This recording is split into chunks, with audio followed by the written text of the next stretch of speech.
You are to still continue to throw things into the chat. All right, so as volunteers for the Red Cross, we serve a very diverse community with many different needs and experiences. Our goal is to provide a welcoming atmosphere for everyone at our blood drives and other lines of service areas. In this training, we're going to learn to embrace the unique needs of others and focus on ways that we can be inclusive to our ever-growing society. These modules are blood donor ambassador focused for scenarios and examples, but all lines of service have been welcome to take advantage of participating to help develop these diverse skills to apply to their volunteer work as well.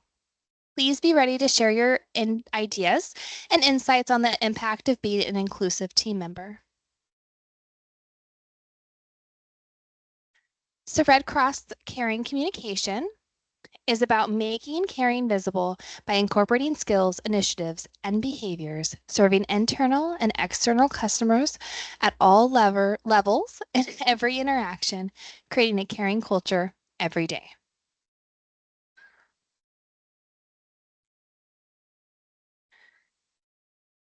Empathy and inclusion are not characteristics that we are born knowing. Both of these are learned through the experience of breaking free of personal biases. Empathy is defined as the action of understanding, being aware of, being sensitive to, and vicariously experiencing the feelings, thoughts, and experiences of another. Inclusion is defined as including everyone, especially allowing and accommodating people who have historically been excluded because of their race, gender, sexuality, or ability.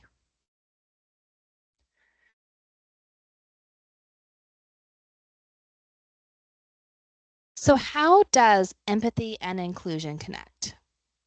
So feel free to go ahead and put your answers into the chat box, raise your hand to come off mute. Don't think about whether your answer is going to be right or wrong, or if it's going to make sense to other people. We are just going to get our creative juices flowing and really dive into how you think these two work together. And remember, we still have an entire presentation to go. Looks like we had a hand come up, and then Helen's going to read the chat for us. Go ahead, Chris, come off mute. Can you hear me okay? Yeah. Okay, cool. Yeah, so I'll try to keep it short. Sorry. Yeah, I think empathy, like you said, just to echo what you had said, coincides with inclusion in the sense where, having that sense of um, being able to put yourself in someone else's shoes, especially when it comes to understanding when someone has been excluded in the past, or a specific race, gender, or ethnic background, being able to try to understand that, be mindful of that, and then also, going forward, making sure that everyone is included, and that you are trying to always anticipate and understand the feelings of others, especially when you're in the service industry. Yeah. Thank you, Chris. Thank you for coming off mute and sharing that. I do think that is pretty spot on. Helen, do we have anything in the chat Yeah, we that's do. Jennifer oh, H good. says, when we express empathy to others, regardless of the situation, we include them. And then Christopher said, having empathy towards others can make them feel included. Margie says, empathy increases our ability to be inclusive. And McKenna says, both create a sense of belonging like a community. Joseph said, having empathy brings security. And we have a few others, but we'll move on. I'm going to definitely read them and love them. Thank you, Helen.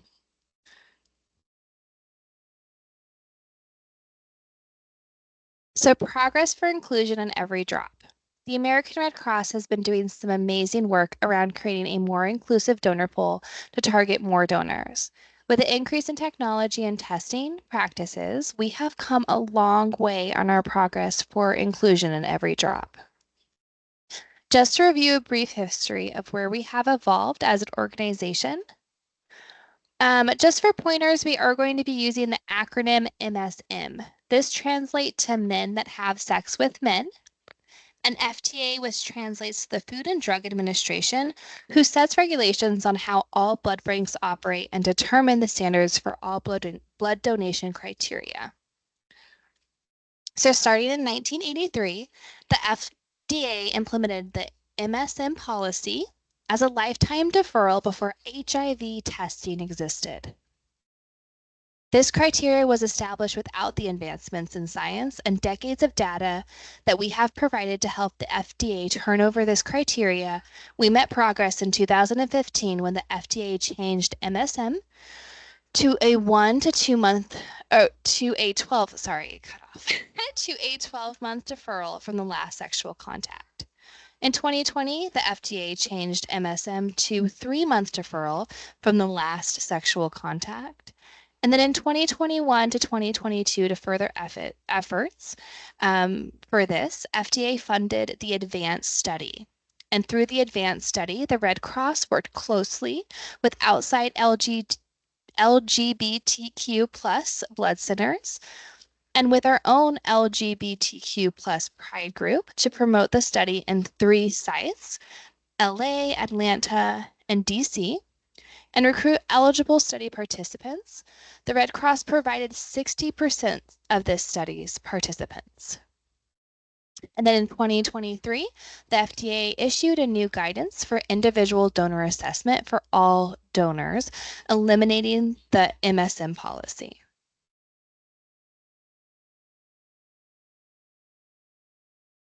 So when volunteering at a blood drive or in any other line of service, you are interacting with an audience of different cultures, ethnicities, genders, ages, and sexualities, and everything in between. While communicating with individuals with such diverse backgrounds, it is important to create an inclusive, welcoming environment for all. Language will play an important role in how we do this. So to establish connections and boost first impressions by using inclusive language upon greeting donors. Some general do's and don'ts for the following for all inclusive will possibly include the following. Use greetings like sir and ma'am, or don't use greetings like sir or ma'am or Mr. and Mrs. Instead, use something like friends, or maybe even a preferred name is always acceptable. Don't use he or she. Do use they or them. Don't use words like husband or wife. Maybe use words like significant other or partner to be more inclusive. And then can anyone share of any additional communication techniques or words that you have used to provide inclusivity? Feel free to provide answers in the chat box or raise your hand to come off mute.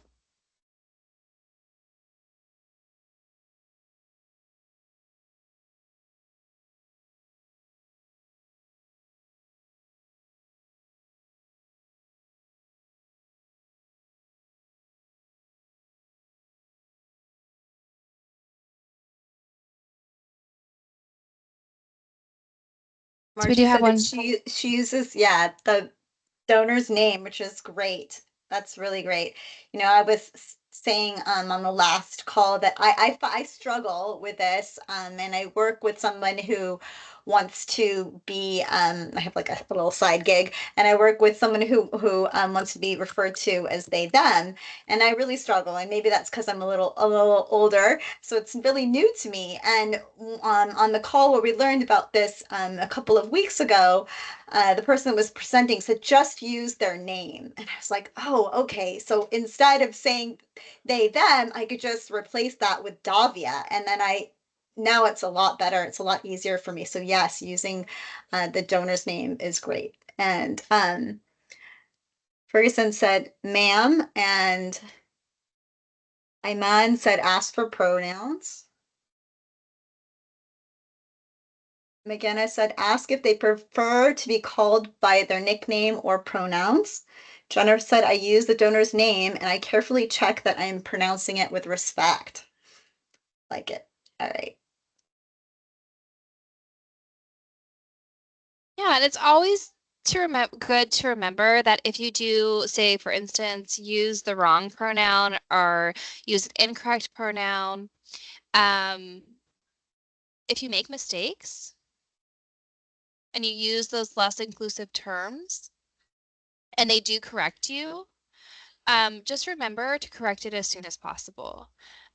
It is good not to apologize as to not cause any confusion and just use the correct greeting and be mindful later.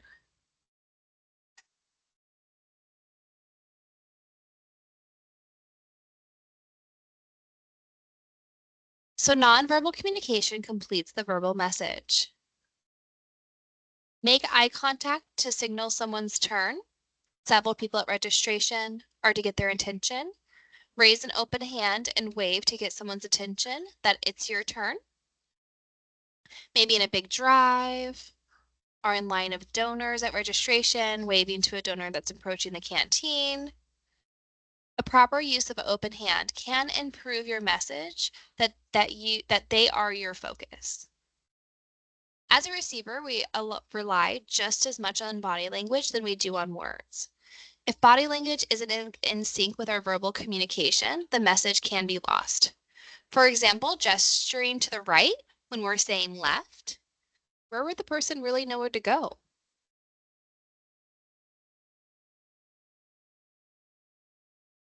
So nonverbal communication is also its own message. No words are needed.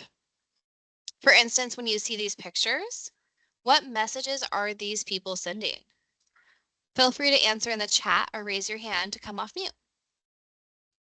What kind of emotions do you see here? Ashley said the first one looks shocked. Yes, definitely. And then Ferguson says she doesn't see anything on the screen. Is everyone else having any issues with the screen? Audrey, are you on your phone perhaps? Sometimes you can't see the screen if you're on your phone. Audrey said third one seems angry.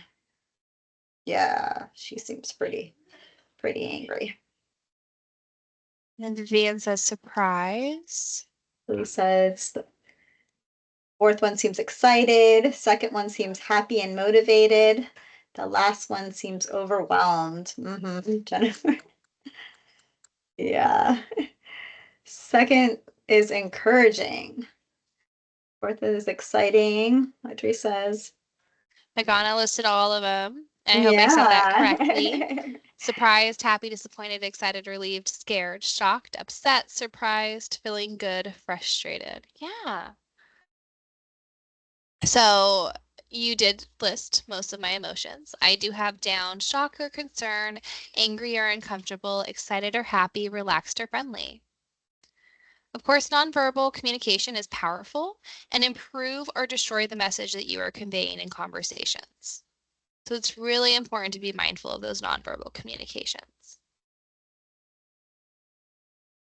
Experts say that more than half of our communication is nonverbal. We're always communicating even when we're not speaking. Our efforts to be inclusive and empathetic are supported by not only the way we say things and how we say it. Nonverbal communication is another tool to use when delivering delicate messages, such as empathy and creating an inclusive environment. A head nod and a smile, a touch of the arm and eye contact. Whether using facial expressions or body positioning, these gestures can really speak volumes and show that they are your focus. So I'm going to go ahead and pass the mic to Helen. I'm going to have her go ahead and share in this presentation. Thank you, Rebecca. All right, so let's discuss some acts of inclusion. We've all found ourselves in situations where someone has made a comment that has made us feel and us around them uncomfortable. Whether that comment was intentional or not, it produces emotions in all of us. Please pause to think about a situation where you found yourself in a position where you heard a comment that was not inclusive or empathetic. How did that make you feel? How did you respond? Did you say something? Did you ignore it?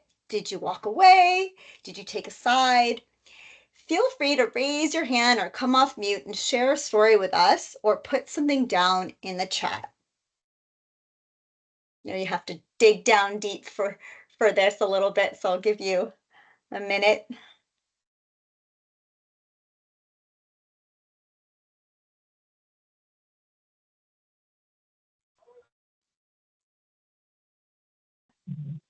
Ashley said it made her feel like an outcast. I did hear someone come off mute. Oh, yes. My name is Alejandra. Hi, welcome. Yes, I mean, I've been hearing the mirroring that the reason because I want to explain that I cannot see because I'm in the line, I'm in the phone line. So I would like to know if you're going to receive an email, certain information about this Yeah, we'll meeting. send you the slides and a PowerPoint presentation. So you'll have all of that following the call. So yeah, Oh, you can just yeah. listen in. Thank you so Yeah, I'm much. going to listen. Thank you. Excellent. Did anybody want to share any personal experiences that maybe you had some comments that you yourself felt uncomfortable with somebody not being inclusive? Yeah, Margie said situations that make her feel disrespected. Yeah. And then Joseph said that one thing he did was smile, said thank you, and left. There you go. I like that. So being an advocate to those in need could really drive a message into the receiver and shed some light on things that they should improve upon. Your courage to support someone else right away could make a difference for yourself and others around you. Be alert to non-inclusive comments, whether they are your own biases or something said by another individual. Intervene whenever possible to these uncomfortable situations by focusing on and avoiding labeling.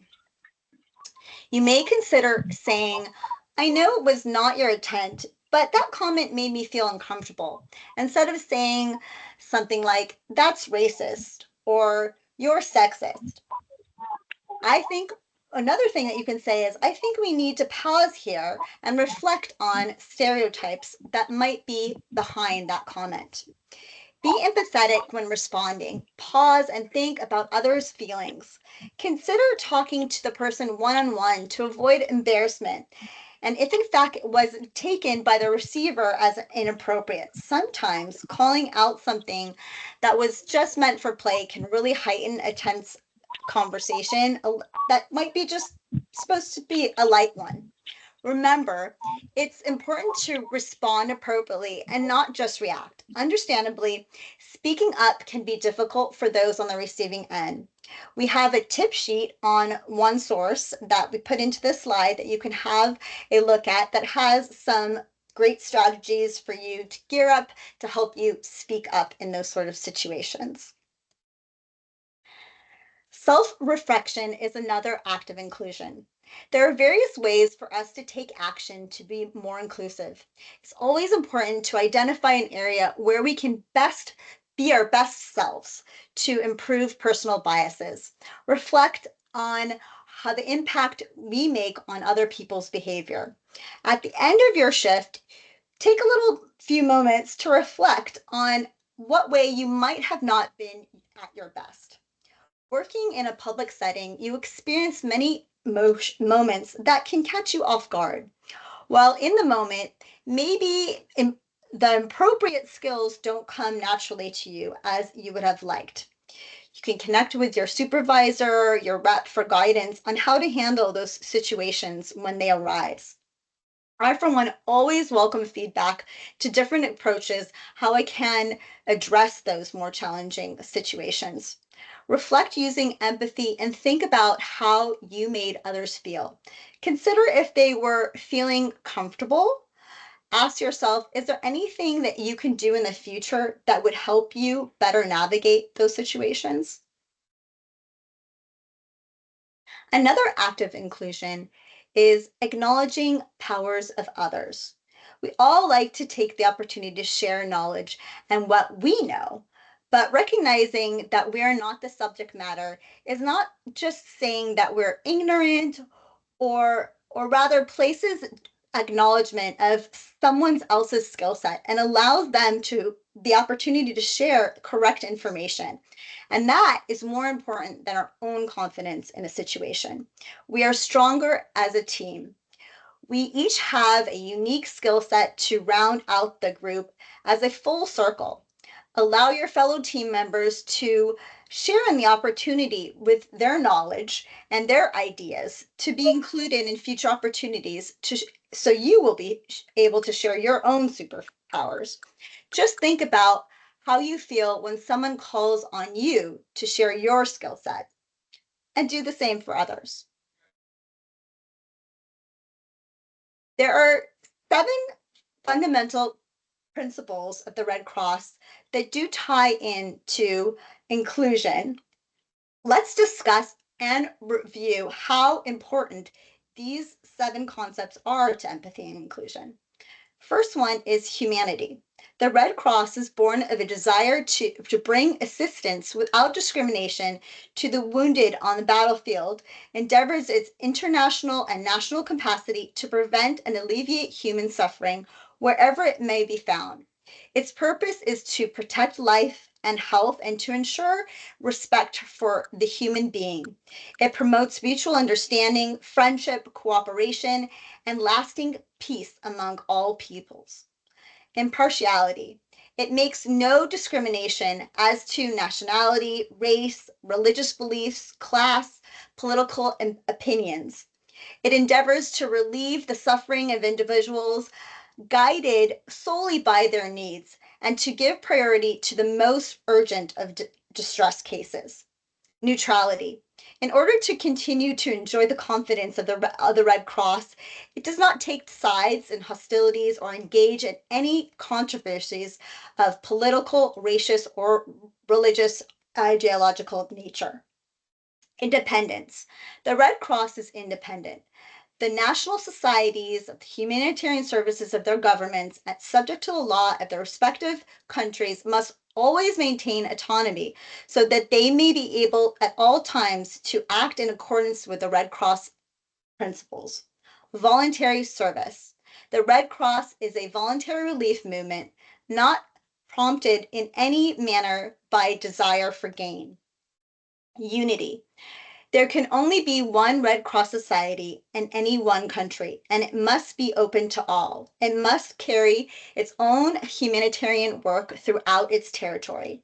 And lastly, universality. The Red Cross is a worldwide institution in which all societies have equal status and share equal responsibilities and duties in helping each other. So I invite you to come off and share which one of these principles resonates with you the most and why, and how you might reflect on how it comes into play with our topic here today of inclusion and empathy. So which one is maybe the one that speaks to you the most? And how does that make you feel to be a part of an organization that has these fundamental principles? Jennifer already shared in the chat that she loves these principles as you were reading them. Excellent. Definitely makes me feel very proud to be a Red Crosser.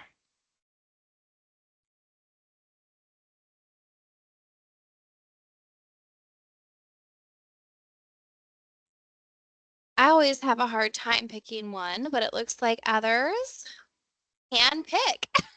So we have Erin who said humanity because in the long run, we are all just human beings. Ferguson says enjoyment feeling. And then Vivian says, I like unity because everyone is able to be included and work together towards a common goal. Darlene says humanity, even towards our critter companions. And Christopher says unity, we are all united. Oh, and more came in. We are all united in a common goal to help others. Joe said, well, that is why I became a Red Cross volunteer. Humanity. It brings a common goal. And then we have universality, independence, unity. And Ashley went on to say that she was shocked to visit another country and see a Red Cross tent set up for a blood drive. She felt so proud to be a part of an organization that is worldwide. We may be from different countries and cultures, but we have a common goal. Love that. Then we have some more humanity and then more humanity. I do say one thing that I like is neutrality. And the reason why that is probably one of my top 7 is because it doesn't matter politics, race, religion, or any of that, right? Neutral. Everyone receives equal help. And that is one thing I can get behind. All right. Well, Back thank to you you. all for sharing that. Right. Another strategy that we have in the Red Cross is an inclusive strategy. It's called the PLUS model. The Red Cross adopted it to help guide you in accommodating others and focusing on inclusion. P stands for a positive mindset. Seek to be intentional of your mindset. So how it radiates through you with a positive attitude. Set your tone of voice to match your positivity. L, listen to understand. Get all the facts. Listen carefully until you understand what is being said. Ask the speaker to clarify anything that you don't understand. U, use manners and remain respectful. Manners acknowledge people's differences and show respect for others. Make a conscious effort to hear how you react. Sometimes just being silent can be golden. S, share your view. Let the other person know that you understand how they feel and why they feel that way. And plus, seek opportunities for integration. Treat every interaction with another person as an opportunity to make a lasting positive impression. When you're on your next shift volunteering, keep this in mind as you put forward your best self to represent the Red Cross. Here we're going to review the differences between equality and equity. They are quite different. Take a look at this graphic. Equality is giving everyone the exact same resources, where equity involves distributing those resources based on the needs of the recipient. At the top of the illustration, you'll see 4 identical bicycles given to each person. It's equally distributed resources, but it fails to consider the unique needs each person has.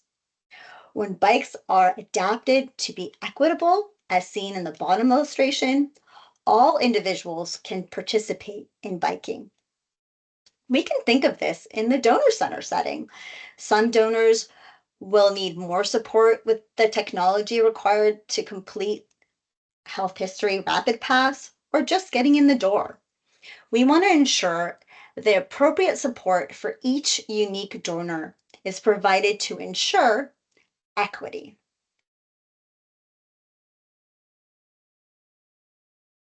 When you think about diversity and inclusion in the Red Cross, do you also think about blood diversity? Well, you should. As a blood donor ambassador, it's important to know that certain blood types are unique and specific to racial and ethnic groups.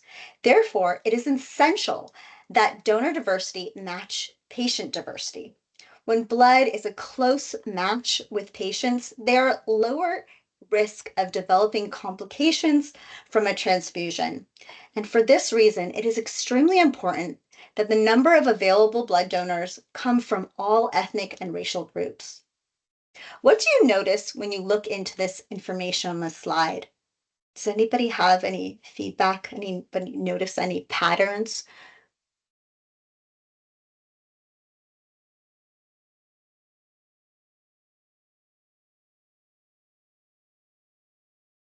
One fact that you may notice is different races tend to have different types of blood.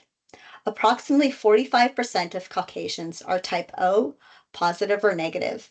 51% of African Americans and 57% of Hispanics are type O.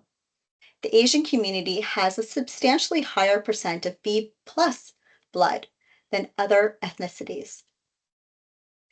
Here at the Red Cross, as a matter of what we need to serve our own life-saving mission, we are essentially not only blood donor ambassadors, but also diversity and inclusion ambassadors as well. Before I move on, does anybody want to speak to this slide that you're looking at right now? Has anybody ever seen this breakdown before?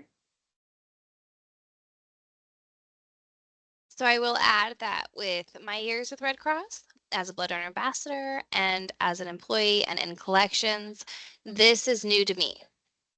This is new since we've launched the diversity campaigns. Yeah, I found this really enlightening info, and I was so glad to find it.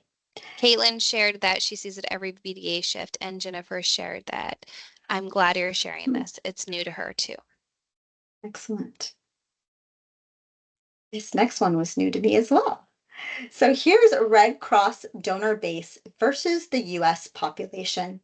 So take a good look at this pie chart here. The Red Cross aims to build a more diverse blood donor base that better reflects the US population to ensure long-term sustainability of the blood supply and to better meet patient needs. How can you use your skill set of empathy and inclusion to help diversify the blood supply? Please come off mute or share in the chat. So what ways could you possibly create awareness of this need? Or maybe you already do that. Or how in general are you creating awareness for blood donations? So Audrey says a lot of times we're just trying to get donors numbers up before a blood drive at our high school. But seeing this chart helps her to consider diversity when recruiting. And Aaron shared that he tries to encourage friends and families to donate. Excellent. Love it. Thank you. And does anybody want to, is this surprising to any of you? Do you want to have any comments on what you're seeing? And maybe even where do you think there's some room for growth and awareness when you're looking at this? Or which community might need the most support in creating awareness? A few more things popped in the chat here. Lovely said, I am a blood donor and serving as a living example to my friends and colleagues to invite them to donate too. And Joe said, I am a blood donor ambassador with Vitalent. This particular graph is surprising. Vitalent is one of our partners. It is a nonprofit as well. And then Aaron says that he's going to have to watch the recording later because he can't see the slides. Oh. And Caitlin says Caucasian and Hispanic ethnicity here with a noted B plus blood type. But I don't look at it. Thank you so much for sharing. And I do apologize for all of you that are having difficulty seeing the slides. They will be on the recording that we sent out. Yes, and if you want the actual slide, the PowerPoint presentation, just without the recording, you can indicate that in the chat.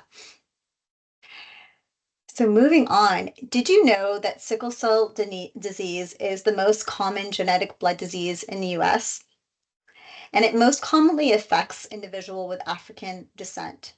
The disease causes red blood cells to harden, making it difficult for blood to flow smoothly and carry oxygen throughout the body.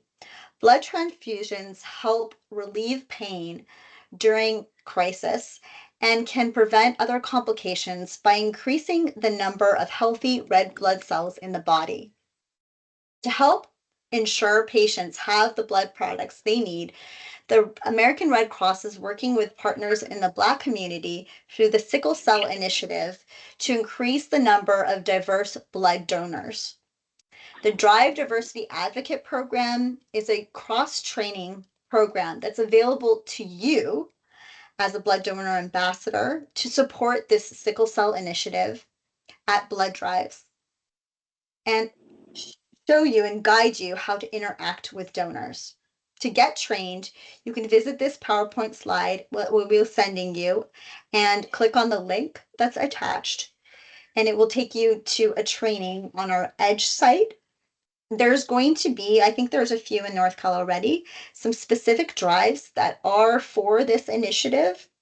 And so once those come to you, you will need to be trained on them. So you're going to be ahead of the game if you're in SoCal or the Pacific Northwest and having this training, because it hasn't started with us yet, but it will be coming down the pike. Lastly, we have an opportunity to make a lasting a positive impact in our community and our donor base by being mindful of the way our words and actions affect others. We strive to be more inclusive and more empathetic in our interactions. When we make someone feel joyful, that positive emotion is likely to stick with them. This increases motivation and retention. I'll leave you with this quote from Maya Angelou. I've learned that people will forget what you've said, people will forget what you've did, but people will never forget how you made them feel.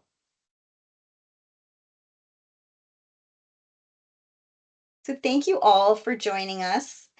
And here is a slide with our next training.